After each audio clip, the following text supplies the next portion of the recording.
The following episode contains adult content, violence, and explicit language. Listener discretion is advised.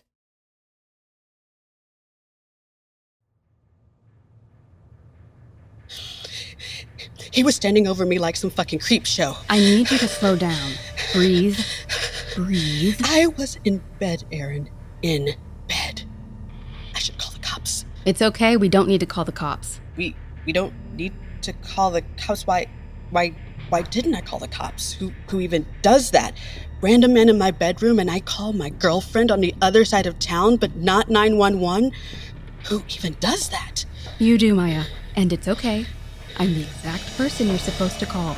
Just breathe. Breathe in. Breathe out. See? See, it's fine. We're good. Oh my God. I took you away from your party. I didn't even think about it. I promise you, it's okay. I lived through the 90s once already. I didn't need to do it again. I mean, you look terrific, by the way. And your hair, it's so platinum. Don't worry, it's just a wig. Good, because you kind of look like Gwen Stefani mugged Winona Ryder for her clothes.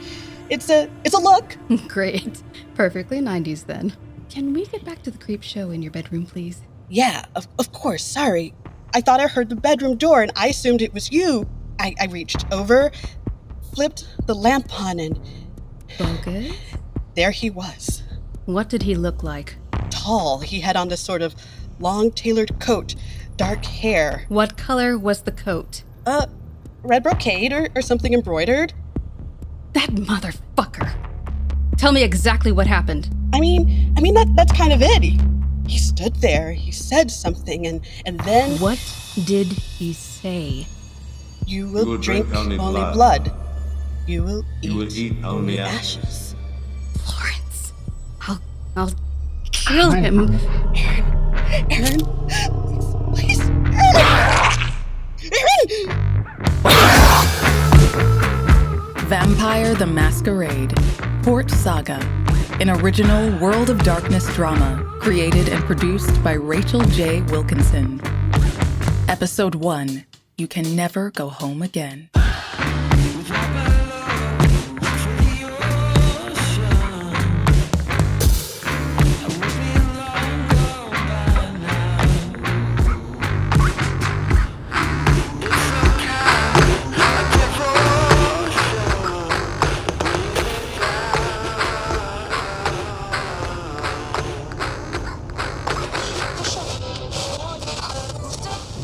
Port Saga police grapple with a staffing shortage as rising violence forces leadership to temporarily move veteran investigators to patrol the streets out.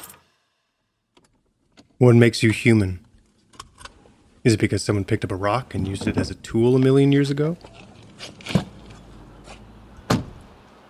Or is it because you can use that tool to carve an image on a cave wall just as easily as you can use it to bash in someone's skull? Does humanity come from our morality then? Our sense of right and wrong, good versus evil? Our guilty conscience over bloody hands? Or is it what these hands touch? And who they hold? These are the questions my sire would ask me in his vain attempts to rescue my soul. Yes, Lawrence believed vampires have souls. Foolishly, naively, beautifully. Some would say this was an expression of his Malkavian madness, believing any vampire could be redeemed regardless of the blood we drink. How do you find redemption as a creature whose existence relies almost exclusively on violence and very rarely ever regret?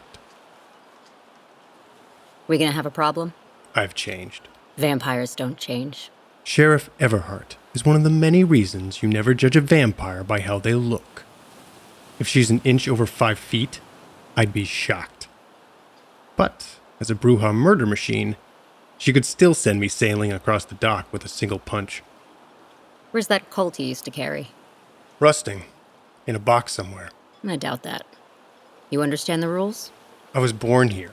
Made here. Spilled blood for the kindred here. Under the previous prince, maybe. But you've been gone a long time. So what, I'm a guest? You're a tourist. Now enjoy your stay and don't do anything stupid. I've got enough on my plate. Aye, aye, Sheriff. Titus Reed is cleared across the gangway. Roger. And Titus?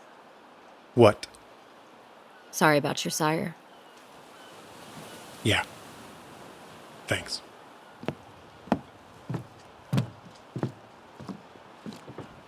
I don't know much about boats, but the prince's yacht looks expensive. Smart idea. Perfect for hosting small, isolated gatherings with the ability to sail off into the Atlantic in the event the Second Inquisition rolls into the city, like they did in London, and Vienna, and Las Vegas. For thousands of years, we ruled with impunity, killed folks for sport, doctored records, wiped memories, but the digital age changed everything. Now you can't use a cell phone without some NSA hack passing along your GPS location to First Light. Good evening, Mr. Reed. Evening. Phone? No. Devices? Nope. What's this? A beeper. Lock it up. Thank you, Mr. Reed. You're clear to enter.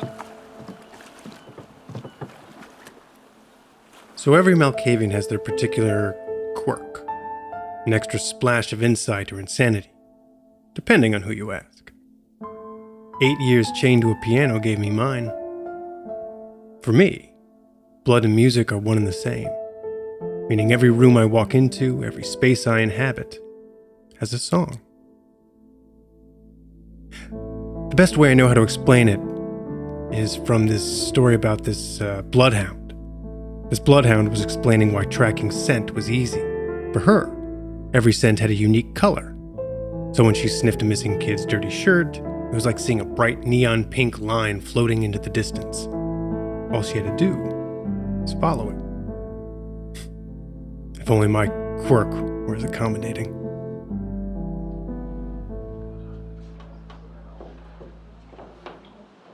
Port Saga isn't as big as Moonlight Bay or some of the other cities that dot the eastern seaboard.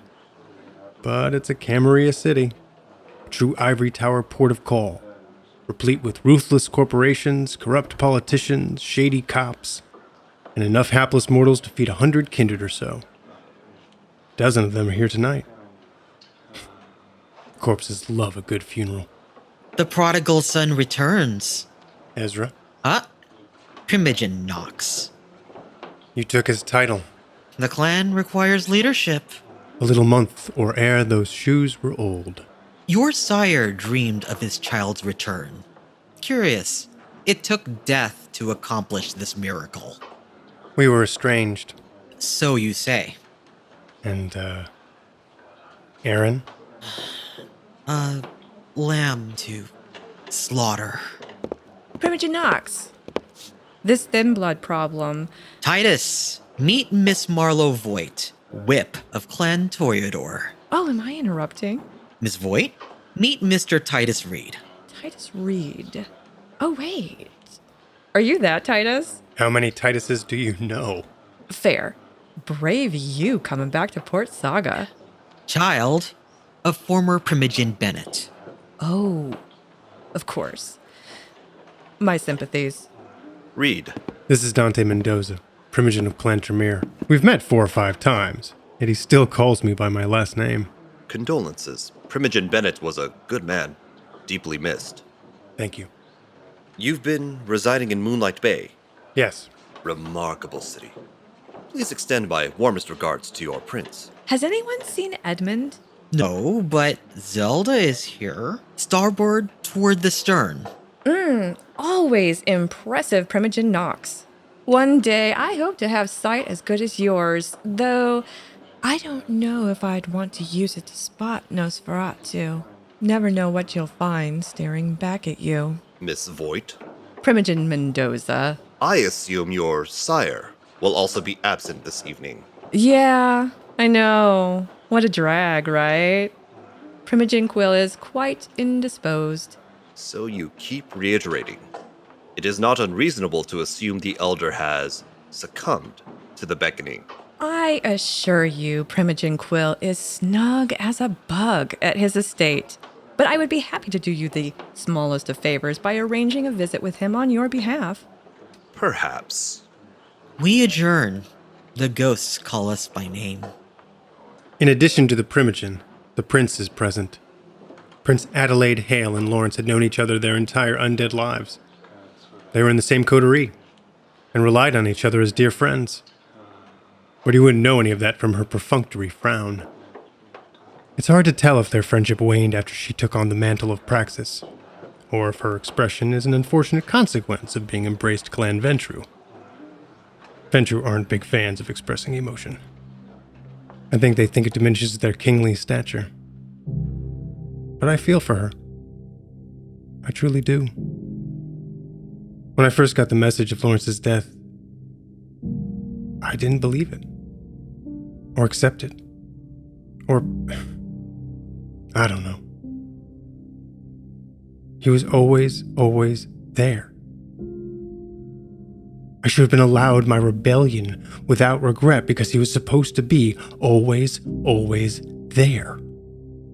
Then, when it finally sunk in, I had space to rage, to be insane with grief. At least that's one of the few silver linings of the Malkavian curse. You can almost say or do anything you want, and everyone just goes along with it, smiling and nodding and pretending nothing is happening for fear of insulting the most unpredictable clan in the Camarilla. But to be a Ventru is to have every gesture scrutinized by a dozen eyeballs searching for the opening to ruin you. I do not envy them. When she learned of Lawrence's death, was she allowed to rage? What sympathy was she shown? What condolence was she offered? Ventru grieve alone, and in silence. And so I closed the distance between us. Mr. Reed. Your Majesty, thank you for allowing me to be here. How long are you staying? Just for the funeral. I should say something so she knows someone here mourns with her. But I'm a tourist, and she is the sovereign prince. Your sire spoke very highly of you. I valued his wisdom and his guidance. And were he here now, I would ask him what to do with you. I don't understand. Kindred, gather so that we may remember our friend. So the rumors are true. Ex-Sabat, right? Her name is Constance, Clan La Sombra. They say she murdered half her pack to be welcomed with her clan when they joined the Camarilla. That is what they say. It would appear Port Saga has drawn the short straw. And now I have a shadow darkening my doorstep. Why isn't she in Chicago with the rest of them? She is ambitious, but I will not let her turn my city into a halfway house for broken creatures. If you need help, No. While your wet work was of great value to my predecessor, this is a different era. There is too much risk in bloody business.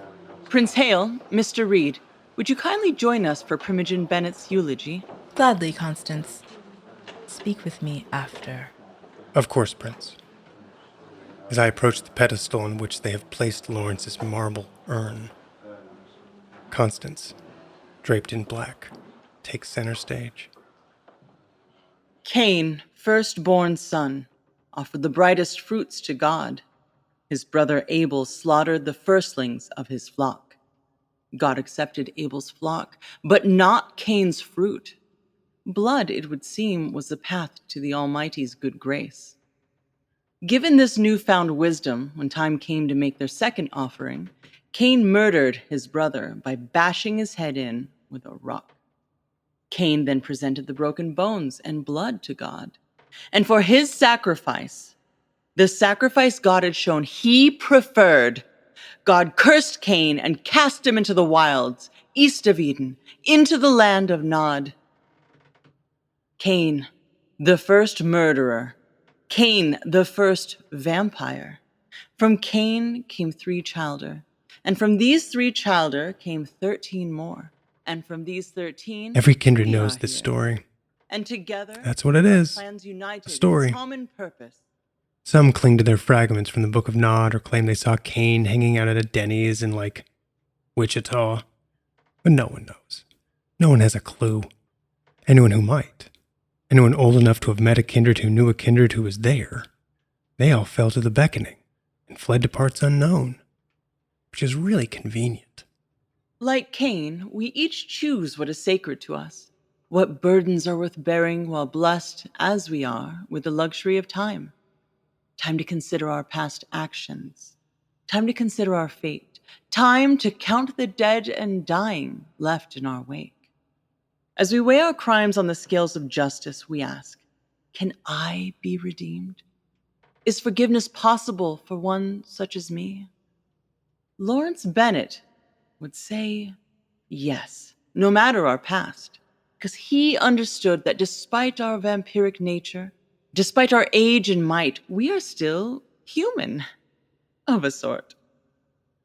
Primogen Bennett kept vigil over his humanity through service to others. He ran his soup kitchen, tending to the sick and needy. He helped those plagued by an addiction to drugs and alcohol. He was honorable and decent, a rare thing among kindred. We honor that. We honor him, and may his memory serve as a reminder that no one is beyond redemption. Her black eyes linger on me in unspoken judgment. The somber think they know everything. So smug they are with their Dark Knight bullshit. Listen, kindred die all the time. In a year or 5, she won't even remember his name. Right now, he's just a means to an end for a political win. Same for every other kindred walking up to me to shake my hand. Half of them wouldn't even speak to me until the prince made it socially acceptable. Even a Banu Hakim, which... Jesus. The cam starts getting their asses handed to them by the Second Inquisition, and suddenly we're passing out club cards to vampires who've been taking contracts out on us for 500 years. He introduces himself as Usher, shakes my hand, and moves along. Small blessings. Where's Prince Hale? Why is there a Banu Hakim at my sire's memorial? Usher is a contributing member of my city. Banu Hakim, a Sombra, a Bruja sheriff. How progressive for a Ventru. And how meddlesome for someone who says they are only here for a funeral. I'm not here to cause trouble. Port Saga is no longer your home, Mr. Reed. I advise you to return to Moonlight Bay as soon as possible. They no doubt need your talents far more than I do. I understand. Good. I need some air. I expected this. I did. They only know me as I was, not as I am. They're picturing me with a pair of pistols and a stack of bodies. They don't trust me.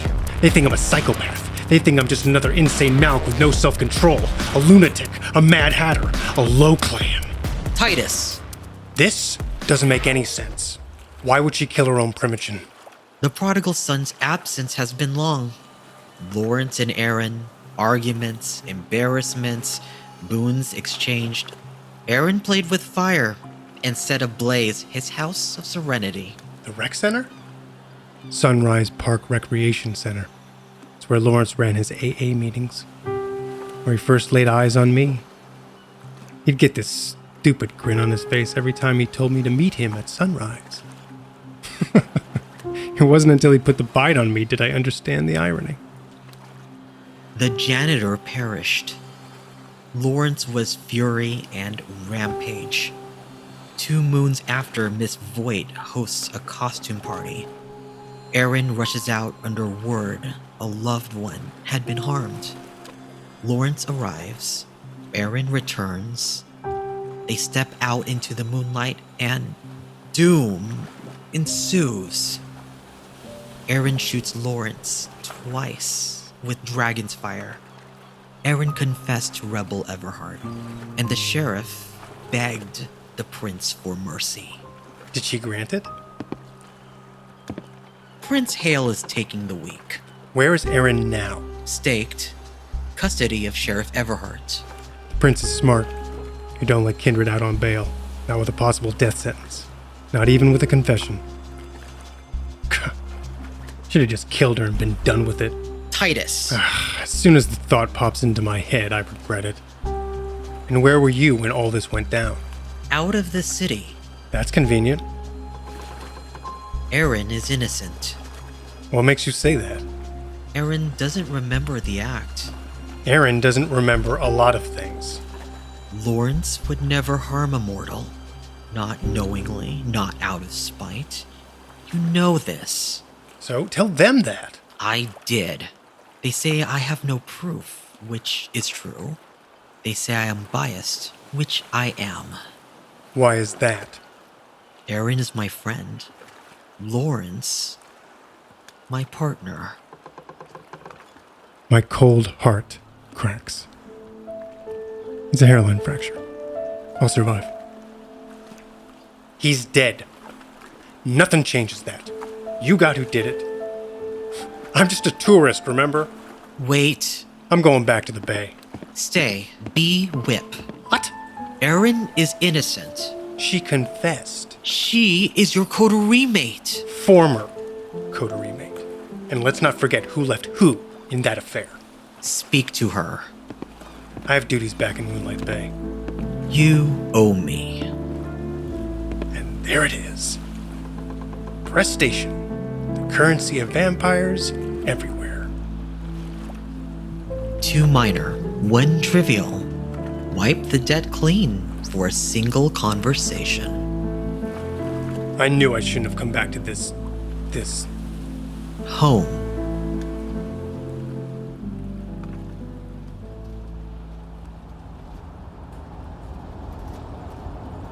The suspension on Rebel's truck has shot to shit, with every bump sending shockwaves up my ass.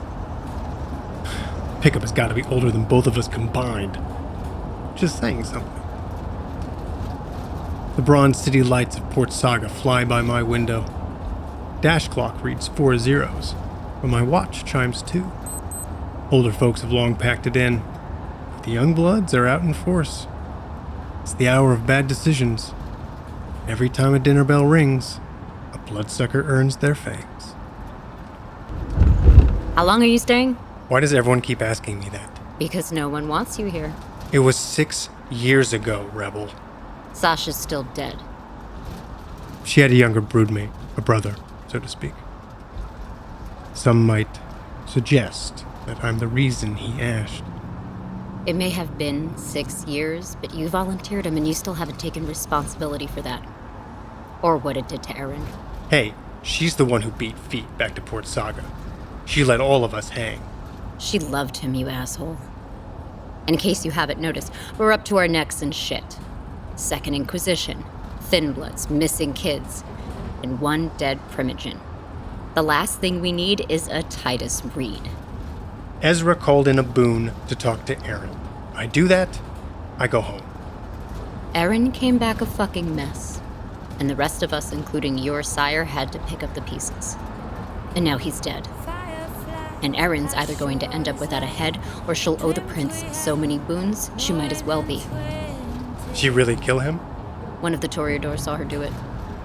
And she confessed. So yeah. She really killed him. We turn into a self-storage garage. Past the main gate is row after row of orange doors.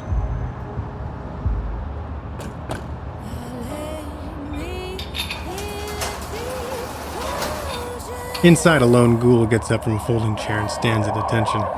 He's armed. Probably some ex-military meathead. Looks like he hasn't taken a shit for a week. And in the back, inside a long, shallow box, lays Erin McKenna, frozen in time, with a hunk of wood in her chest. You sure about this? I nod. Without missing a beat, Rebel yanks the stake out of Erin's chest. As the shaft exits her sternum, Erin bolts upright. She's practically a husk. Are they starving her? Or is it blood loss from the gaping hole in her chest? She glowers at me. What took you so long?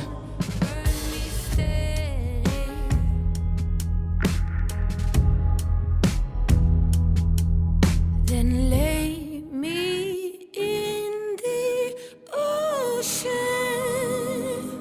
Why lullabies? I've used my time. Now lend me to the ocean. Sing my songs when I'm gone. Vampire the Masquerade, Port Saga. Created by Rachel J. Wilkinson, with voice performances by Dain Geist, Kat Mermelstein, Satine Phoenix, Callina Anderson, Andrew Alandy, Ryan Omega, Rachel J. Wilkinson, Roxy Hales, Brad Hardwicke, Janeka Rector, and Ricky Kramer. Portions of this podcast are the copyrights and trademarks of Paradox Interactive AB and are used with permission. All rights reserved.